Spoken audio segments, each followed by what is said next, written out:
Bonjour à tous et bienvenue sur ma chaîne de Tribulation littéraire. Aujourd'hui mes petits loups, je suis super contente de vous retrouver puisque la canicule est terminée. Donc je peux à nouveau vous filmer des vidéos sans fondre absolument dans mon entièreté. J'espère que vous avez donc survécu à cette canicule et que les livres vous auront aidé. N'hésitez surtout pas à me dire en commentaire quels sont les romans qui vous ont suivi pendant ces quelques jours de très forte chaleur. Personnellement, moi c'est Six of Crows qui m'a accompagnée et j'avoue que ça m'a été très utile puisque l'ambiance de Ketterdam, et je sais pas, je trouve qu'elle a quelque chose de très froid cette cité et honnêtement ça m'a fait du bien. Mais aujourd'hui nous ne sommes pas là pour papoter de nos lectures du moment mais plutôt d'anciennes lectures et plus particulièrement d'une de mes nouvelles lectures pour le PLIB qui est, comme vous le savez très certainement, le prix littéraire de l'imaginaire des blogueurs et booktubeurs. Cette année nous avons 5 romans à lire, vous avez déjà les chroniques écrites ainsi que les chroniques vidéo des 2 premiers romans que j'ai lus pour ce prix. Il s'agissait de Terre de brume de Cindy Van Wilder et de Rouille de Florian Soulas. Comme d'habitude, je vous mets les liens de ces chroniques en barre d'infos. Et aujourd'hui, le roman que j'aimerais vous présenter, il s'agit de La fille qui tressait les nuages de Céline Chevet, publié chez Le Chat Noir Éditions. Le Chat Noir est quand même assez bien doté cette année puisqu'il a 2 romans dans la sélection finale de ce prix. Et là, il s'agissait de du premier des 2 que je lisais. Je suis partie, sachez-le, avec un entrain de folie. Mais malheureusement, j'ai été déçue, mais je vous explique ça. Pour commencer, j'aimerais vous lire le résumé car je suis bien incapable de vous expliquer avec à la fois des détails et surtout en remettant bien en place les différents éléments parce qu'il s'agissait en fait d'une lecture assez complexe. Donc voilà, je préfère vous lire le résumé qu'il y a sur la 4e de couverture. Saitamaken, Japon. Entre les longs doigts blancs de Haru, les pelotes du temps s'enroulent comme des chats endormis. Elles tressent les nuages en forme de drame, d'amour passionnel, de secret. Sous le nébuleux spectacle, Julian pleure encore la sœur de Suichiro Sakai, son meilleur ami. Son esprit et son cœur encore amoureux nient cette mort mystérieuse. Influencé par son ami Haru, Julian part en quête des souvenirs que sa mémoire a occultés. Il est alors loin de se douter du terrible passé que cache la famille Sakai. Fable surréaliste, La fille qui tressait les nuages narre les destins entrecroisés d'un amour perdu, d'une famille maudite et les tragédies d'une adolescence toujours plus brève. Voilà, ça vous place un petit peu le décor. Et je vais commencer par les points négatifs, comme ça je finirai quand même par le positif de ce roman. Bon, tout d'abord, sachez que j'ai rencontré l'auteur à Livre Paris, je l'ai adorée, je l'ai trouvée géniale. Elle a vécu au Japon, on a un petit peu discuté de tout ça parce que si vous me suivez depuis longtemps, vous savez que j'adore le Japon. Mais voilà, elle m'a intriguée avec son roman qui a quand même une très très belle couverture, qui est quand même dans les tons bien roses. Et on m'avait annoncé beaucoup de noirceur et c'est effectivement ce que je vais retrouver dans ce roman. Malheureusement, il y a quelques points qui ont noirci ma lecture.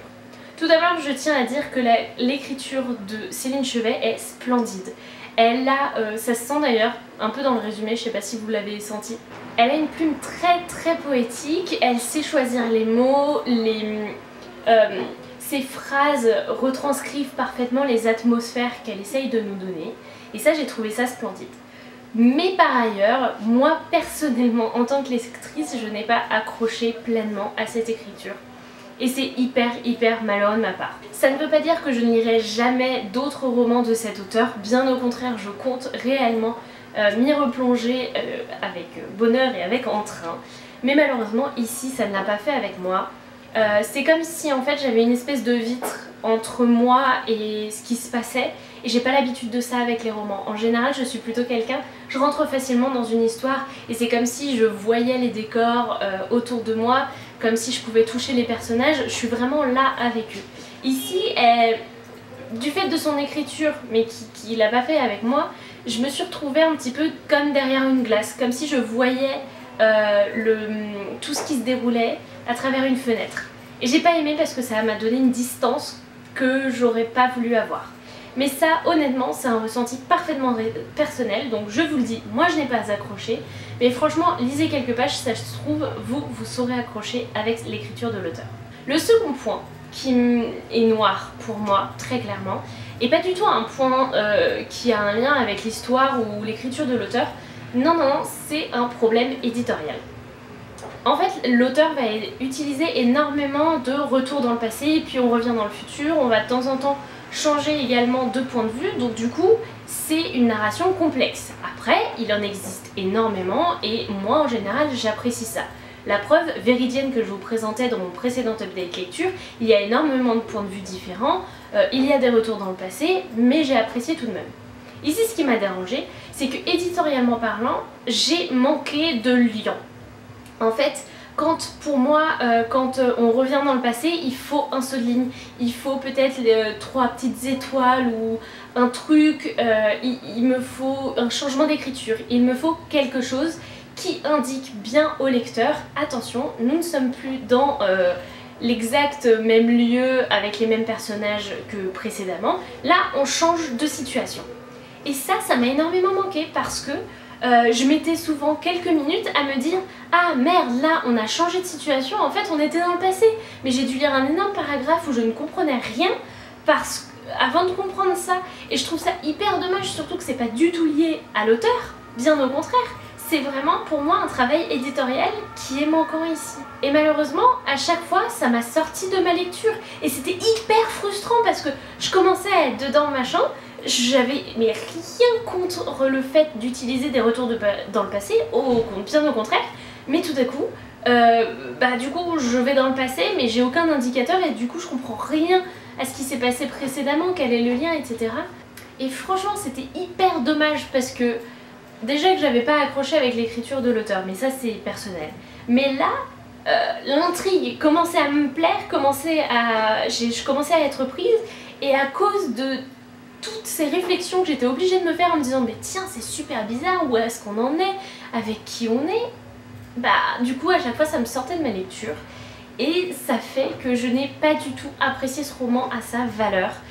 Franchement je reconnais, il est génial, l'intrigue est superbe, hyper mystérieuse, les personnages sont très originaux et complètement attachants, mais je n'ai jamais réussi à rentrer dans cette histoire à cause de ces 2 points négatifs que je viens de vous citer.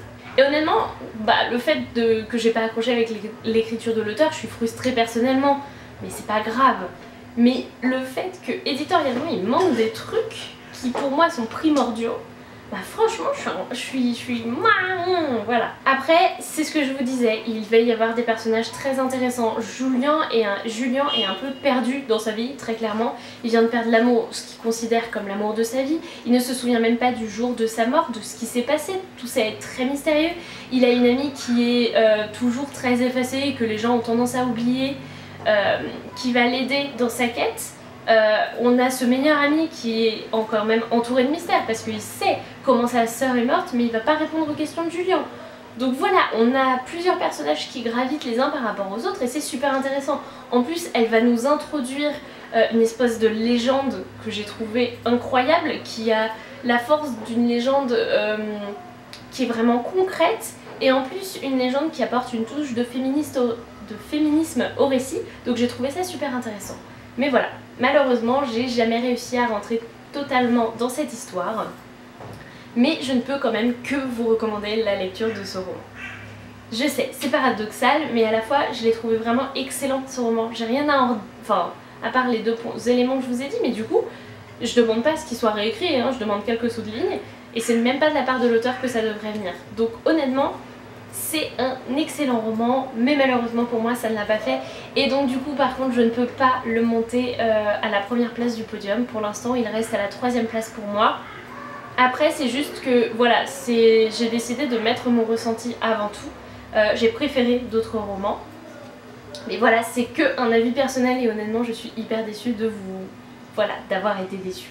Sur ce mes petits loups, je pense que j'ai tout dit. Il ne me reste plus que 2 romans à lire pour le PLIB, qui sont Comment le dire à la nuit et Le Dieu Oiseau, sachant que Le Dieu Oiseau je ne l'ai pas encore. Comment le dire à la nuit sera très certainement ma prochaine lecture. Donc voilà, il me reste quelques livres à lire, mais j'ai jusqu'à septembre, donc bon, je suis large. J'espère que cette vidéo vous aura plu. Je n'ai plus qu'à vous souhaiter d'excellentes lectures et à vous dire à très bientôt. Salut les petits loups!